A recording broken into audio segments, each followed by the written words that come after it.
चलिए आज एक विश्वविद्यालय के पाठ्यक्रम के पन्ने पलटते हैं। पर रुकिए, ये कोई मामूली किताब नहीं है।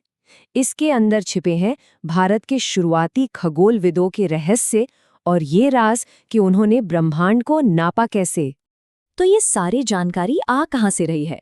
ये है इग्नू, जिसे जन जन का विश्वविद्यालय भी कहते हैं, उसी का एक कोर्स मटेरियल। और ये हमें एक सफर पे ले जाएगा ज्योतिर्विज्ञान की दुनिया में, यानी प्रकाशमान पिंडों का विज्ञान, ठीक वैसे जैसे भारत के शुरुआती विचारकों ने इसे समझा था। तो इस सफर में हम करेंगे क्या?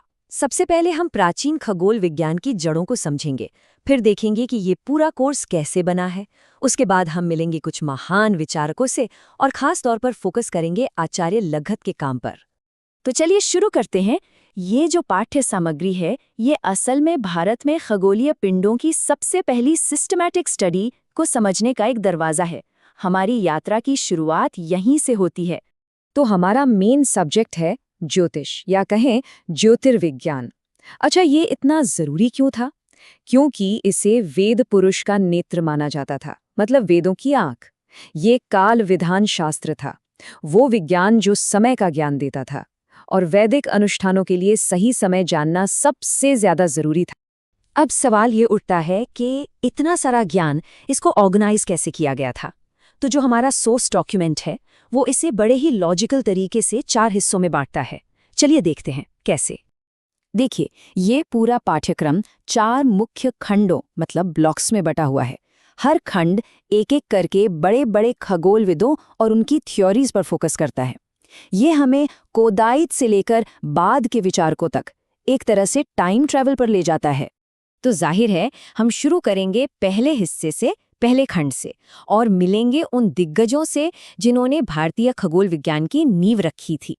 तो ये हैं वो प्रभावशाली खगोल शास्त्री जिनसे हम पहले खंड में मिलेंगे।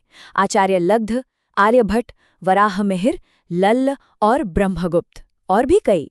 ये एक पूरी बौद्धिक विरासत है जो पीढ़ियों तक फैली है।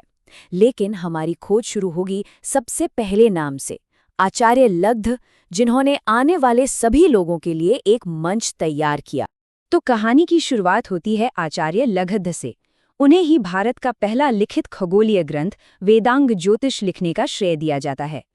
वेदांग ज्योतिष की अहमियत को कम नहीं आंका जा सकता।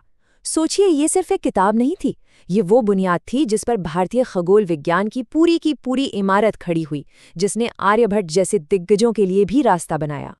अच्छा, तो इस पुराने ग्रंथ के अंदर आखिर था क्या?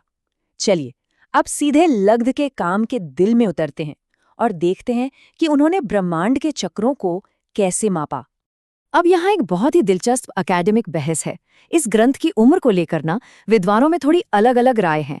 कुछ लोग इसे 3री सदी ईसा पूर्व का मानते हैं, लेकिन कोलब्रुक और शंकर बालकृष्ण दीक्षित जैसे इतिहासकार इसे 1400 ईसा पूर्व के भी पहले का मानते हैं।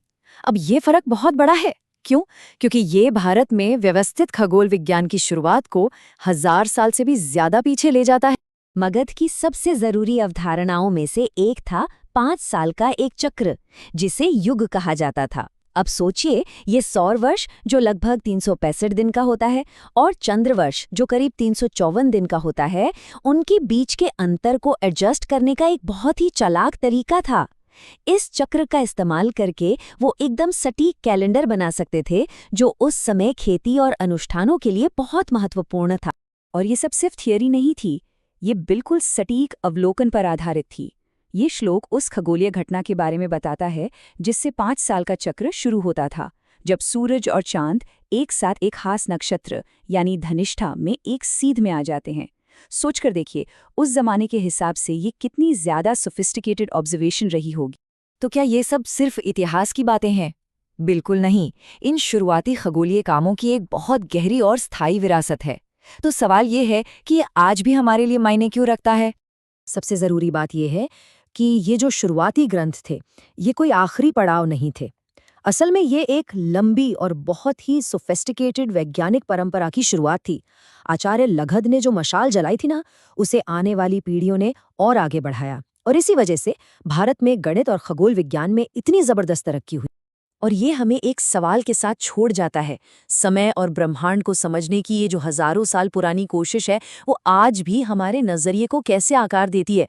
आखिरकार आज भी तो हम उन्हीं तारों को देख रहे हैं और उन्हीं चक्रों को मापने की कोशिश कर रहे हैं ना।